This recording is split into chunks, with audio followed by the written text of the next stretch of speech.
Subscribe to this podcast to get exclusive access to the after show Shooting the Breeze. So today we have Ashley Puckett on the line. She's in the recording studio. She's a country music singer, and we're going to have her just start out by telling us a little bit about yourself and what you do. Hi, yes, my name's Ashley Puckett, and thanks for having me on the show today. I'm currently in the studio, so working on new music. I'm a country singer, songwriter, and recording artist from Pittsburgh, Pennsylvania. I've basically been singing all my life, so I always say I consider myself one of the lucky ones that I kind of knew what I was supposed to be doing very, very early on. But yeah, we're working on new music as we speak. My debut album is out now, Never Say Never. Perfect, and I really enjoy that song. You've got some good ones on there. Oh, thank you. Yeah, I listen to everybody's music before I start interviewing them, so it's a pleasure that way to get all kinds of different perspectives on that. What is your religious background like, and what does your testimony look like? So I was born and raised Catholic. So when I talk about it, I usually consider myself Christian Catholic. It's nice to be able to kind of talk about that kind of a thing. I don't go to church as much as I think I probably should. It's been a little while, and um, I get to have some of these discussions about faith and whatnot with my mom. But aside from that, I didn't really get to express it too much. But, I believe God is with me every step of the way, even though, there's things in life that, I question it. I think we all do. But I know he's there. I know he's watching over me. And, he's brought me to where I am now. I mean, I'm sitting in the studio doing what I'm able to do because of him. So where does your passion for music come from? So I've been passionate from probably about, I say 5 years old with music. It's always been something that's very apparent in my life. My mom likes to take the credit because she said she would sing to me all the time when she was still pregnant. So I let her keep going with that. But yeah, when I was 5 years old, I sang my first song. And I think as I grew older and older, doing the normal talent show things and started to learn to play guitar, write music, it was always something that I felt very comfortable with. It was something that I found was an outlet for me. So, when I'm trying to express feelings, it doesn't quite come out as good in words for me. So I've always said songwriting was a little bit of an easier way, even if, either the person or the situation I'm speaking about, people might not quite understand. But to me, it was something I was able to get off my chest, or I was able to share, express in a way that made me feel better, whether it would be, something happy or sad, or, whatever that might be. Singing the same way. I mean, I like being able to go out and do a show. And if I'm saying, like I Will Remember You is one of the more touching songs on the album. And when I hear people kind of give me their stories when they hear that song, what that made them think of, and, where that puts them as at a mental state, who it brings up that they may have loved and lost, whether it be they passed on or maybe just a relationship that fell apart. So it's a lot of those things too that people kind of share with me that touches their heart, their feelings in some way. That really gives me a sense of accomplishments because I knew I was put here to share my talent, to be able to write, to sing, and above all that, when people connect to me, that's kind of when I feel, I have a job well done. Yeah, and I get the writing outlet. I write music myself. I don't know chords or anything, but I do write songs, and I write poetry and books. It's such a great outlet. So I think you're definitely right there. It gets things out of your mind that are maybe stuck in Mhm. there, and helps you understand them. Um, you had to do a lot of process and training and all that kind of stuff to get to where you are now. Can you kind of walk us through that training and practice, that process? Yeah, I mean, one thing growing up, I always wanted to take vocal lessons, and that's the one thing I never ended up doing. But I did take guitar lessons, and I learned some of the basics. I'm no Keith Urban on guitar, but I have enough background to where the chords and everything kind of aids and helps in my songwriting, which essentially was the only reason I took up lessons in the first place. But that was a little bit of timing there, and then above the guitar, I mean, it's just if you have a moment to think, what can I do? Or, you have some extra time on your hands, it's got to be practice. That's one thing Yeah. I learned, whether it's putting my songs on and just hitting play and just listening to them, or if it's, putting on the tracks and singing along. Repetition is the one thing, especially me. I'm somebody that my memory is absolutely horrible. So, Same. one thing for me is just, it's got to be just repetition, singing it over and over again and connecting the dots in my head, making, the storyline. So when I get to a certain part in a song, I remember where I'm going with it. And that kind of helps too, trying to portray the audience. You want them to hear or feel or think whatever it is that you're singing. So creating that storyline of performance in your head kind of helps when you're doing the performances out. But that's one thing I can tell you, it's just constant work, when it is prepping for performances. And then, on top of that, you have all the promotions and a lot of other, social media right now is where it's at Yeah. with your fans. So, I mean, there's just always something you can be doing. Even somebody like me, I still feel like I'm not doing enough. And I think that's kind of where everyone is. Yeah. I know my daughter, she is always trying to sing things and she wants to learn piano and violin and Wow. my kids are both very musical. My son's into the guitar and trumpet now as well, but they have to learn piano first. That's our rule because that kind of gives them the chords and the basics for everything. Hmm. So and definitely we keep telling them practice. And when I Yeah. interviewed Lady Redneck the other day, my kids got to talk to her and she told them, yeah, practice. Like you got to work at it. It doesn't come easy. So Yeah. Sounds like a cliche, but that's it. yeah. So when you're writing music, do you have a process that's involved in that? Do you ever write music before and then put words to it, or do you do words and then put music to it? For me, it's usually some type of words or maybe a melody or something catchy that I come up with, just spare the moment. I'm not typically the writer of a lot of the music just because, I stop at guitar. I wish I learned piano and some of that other stuff Yeah. at an earlier age. But for me, it's mainly lyrics, melodies, just kind of piecing everything together. And sometimes it's with no instrumental background. It's just I have a vision for what I hear. I have the melody. I have everything down to a T except the music. So it really just Yeah. depends on the scenario, the situation, the song. Yeah, I know. I got the chance the other day for for a musician. I had music, and I'm like, this needs words. So I found it a lot more challenging to put words to the music than I usually do when I just write.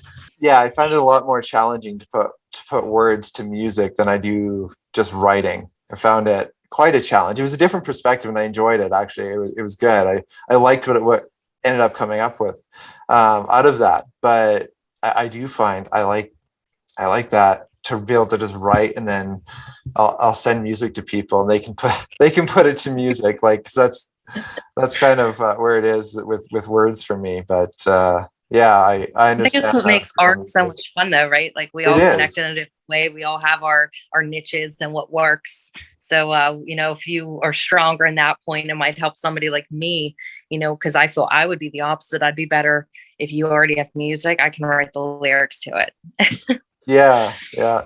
Well, I found with the one because it was a composition like classical, so I actually had to I timed out because it changed tempo so often. So I actually wrote Hmm. like this at this point start singing this, at this point start singing this, and I was like putting like timing in it because it was like just the beat would change. And I'm like, so if they're singing this and they're at the wrong point, it's not going to feel right. So Hmm. yeah, it was interesting. It was just a different perspective and a different way to write, which I found was very, very interesting. And And there's no wrong answers, right? Like yeah, music, exactly. there's no wrong answers. You can do whatever you're feeling. It's pretty cool. Yeah, and I always tell people when I send them music, feel free to change whatever. Like if you need to edit a line to fit where you think of the different melody could fit in, well, go ahead. Like feel free, have fun with it. I did. So so who are the different musicians that you maybe looked up to in your life? There's quite a few. Leanne Womack, Leanne Rhymes, Jody Messina, I even Carrie Underwood, Miranda Lambert. I look forward to looking at the stories when these people start hitting, their big time success where they feel like, they finally made it to where they wanted to be. And, I like looking at their journey and, where they were mentally, where they were, even with money or, how it is that they made it there. Because that to me, especially with people like Joe Nichols and Miranda Lambert, that actually they still seem so themselves and down to earth, and they Yep. just are who they are. And Miranda, especially, you can take it or leave it with her. Yeah. She's, I'm going to come out here and be myself, and hopefully everyone likes it. But if you're not a fan, then you're just not a fan, and that's kind of how that seems to work out every single time. Yeah. Yeah. And it's important to have those people that you have as role models in your life, or someone that you can be like, oh yeah, well, they did it this way and that worked. Like, Hmm. let's maybe try that. And I think that's very important.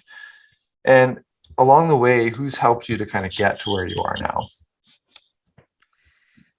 I consider myself very lucky that anybody that I've had in my life, I can't tell you one person that hasn't been supportive. Not many people get to talk about it Yeah. that way, but my parents, my sister, really all my family, um, friends, anybody that's in my life has had some kind of impact on, where I go with it. Awesome. Yeah, that's very great to have people who are surrounding you and can support you that way. That's very, very important in everybody's lives. And how much of a role would you say God has played throughout your journey to this point? Honestly, I believe he's, like I said, the reason I'm sitting here. It's obviously I was given this talent. I believe that was to share it. There's experiences, there's things that I think about in writing. There's things, that make me sing certain songs and do certain things and play certain shows. And I think all of that is part of a greater picture. So, I think really everything I've accomplished this far is because of him. Awesome. Yeah. Yeah. It's quite amazing how he puts people in the right places at the right time, or creates situations for you. That's just absolutely amazing, and kind of the core foundation to faith is him bringing you to these points. Uh, for your album, with Never Say Never, what does that song and the album mean to you, and how did that song in particular come about? Yeah, so that song, when I heard it the first time, I completely fell in love with it. It reminded me of a song that I still to this day cover from Jody Messina, and it's Because You Love Me.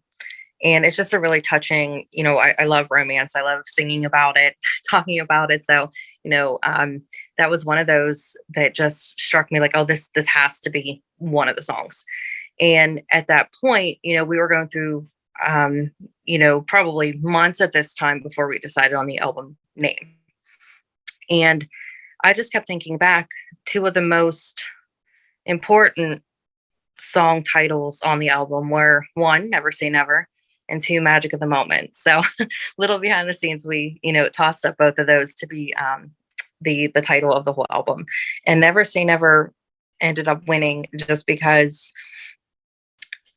it's also a cliche, but to me, when I was meeting everybody for the first time and kind of going over the project, our visions, is this even going to work? Is this something we can all do together? And at that point, I just had this feeling, like I said, I've been singing all my life. And when that all happened, it was kind of a moment like, this is it. It's now or never type thing Yeah. going through my mind. So it was like a little push. So to me, when I was kind of reviewing all that and thinking back, I'm like, no, this has to be it. Like, this is the title. Yeah, usually as I'm singing a song, all of a sudden a line will pop through for me, and I'm like, that's it. That's the name. That's what we're going with. And it's just weird how it just kind of clicks in your brain. So I definitely can understand what you're talking about there. Would you say you have a particular song that's your favorite on the album? That's a tough one. I know you So I'd probably love say all these it's songs. a toss up between Never Say Never, Magic of the Moment, and Weightless. Cool. I really like the song that you came out with, Bulletproof.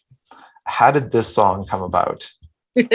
Crowd favorite. Yeah, that's so far that's if I took a poll that's everyone's number one. It was a lot of fun doing that song, and It sounded like when I it. heard it, yeah, I knew we had to have some more stuff that was a little bit more edgy on there. That way we can connect to more of a larger audience. Not just the romantics of country music. And that specific song was one that kind of let me out of my shell a little bit, and it was a little bit more fun, to the point. It was edgy. It let me kind of be a whole different side of myself. Um, but it was definitely a really fun one, recording, performing, you know, it's just one that stands out. And I think that's why it is so much of a favorite, because you can kind of see that and hear it, when you hit play. Yeah, it kind of to me had that feel from Carrie Underwood's like Before He Cheats, like that kind of Exactly. song. Like, yeah, just fun and just sounds like it was just fun for you and fun for the audience, like you say. It just you can tell when someone's singing that it's just fun. Um, and I know my kids have been enjoying that song as well when they're listening to it. Uh, Oh, good. yeah, they always listen to music with me stuff too, and they're always like, oh, this person's really good, like, oh yeah, like it's really cool. um That's adorable. so, and I know my daughter has all kinds of different people that she just music wise that she just like, oh, I want to be like this person, like this person's cool. Hmm. So where can people find your music and yourself online? Well, really anywhere that you listen. So we're on Apple Music, iTunes, Amazon, Spotify, Pandora, YouTube, or my website. It's just www.ashleypuckett.com. And I'll put a link to the in the description to that so people can easily find it on there and listen to some of your music. Great.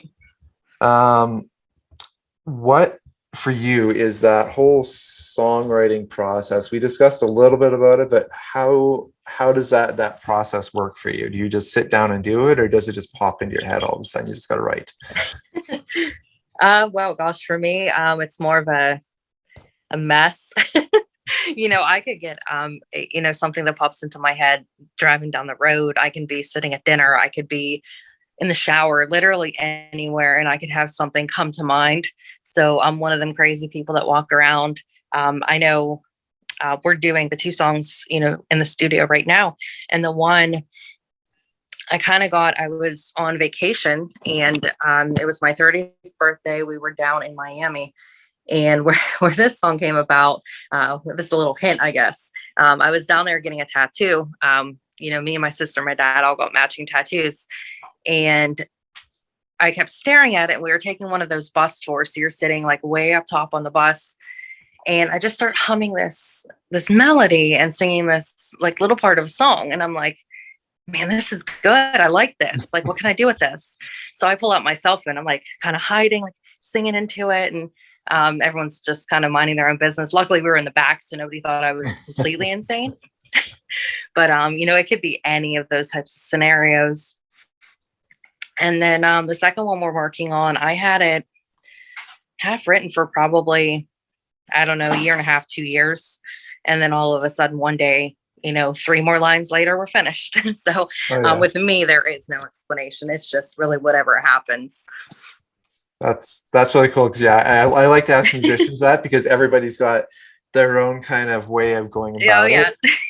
So yeah, for me, I get it, and it just pops into my head, and it's just like, oh, I gotta write. And if I don't write it, it's not coming back. You just kind of lose Hmm. it.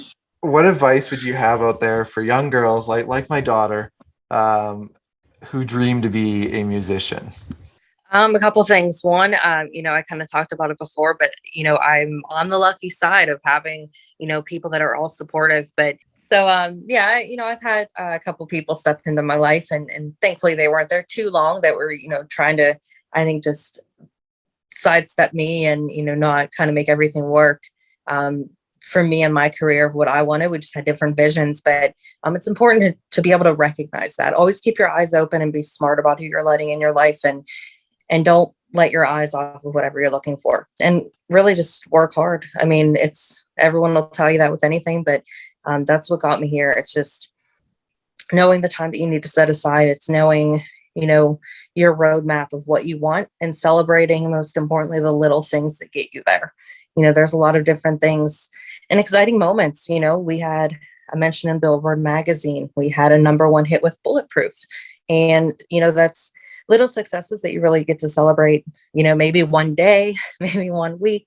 And it's not the Grammy that I've always dreamed of, but it's really cool stuff that's going to lead me to there. So it's really important to give yourself some credit and celebrate the little things because that's what makes this journey, you know, even if it isn't music, if you're into something else, no matter what it is, those little successes, you know, that keeps you going. It gives you what you need to get where you essentially want to be. Yeah, that's very important too. Like take it one step at a time because things come slowly, but if you keep grinding at it, you can do it. So thank you for coming on. I've really appreciated our discussion. It's been great. Um, for taking time out of your busy schedule for this interview. Yeah, I appreciate you working with me and I appreciate you having me on. It was a lot of fun. Well, I have just been blessed with so many people who are requesting to be on the show, and I'm impressed with how many people want to share their testimonies or what they're doing for the Lord right now. If I haven't got back to you, I promise I will get back to you. I look forward to speaking with each of you and interviewing you. And keep tuning into the show. There's lots of new people that are coming on here. And if you're considering wanting to come on the show, just shoot me an email at tpeters745 @gmail.com. And I will get back to you.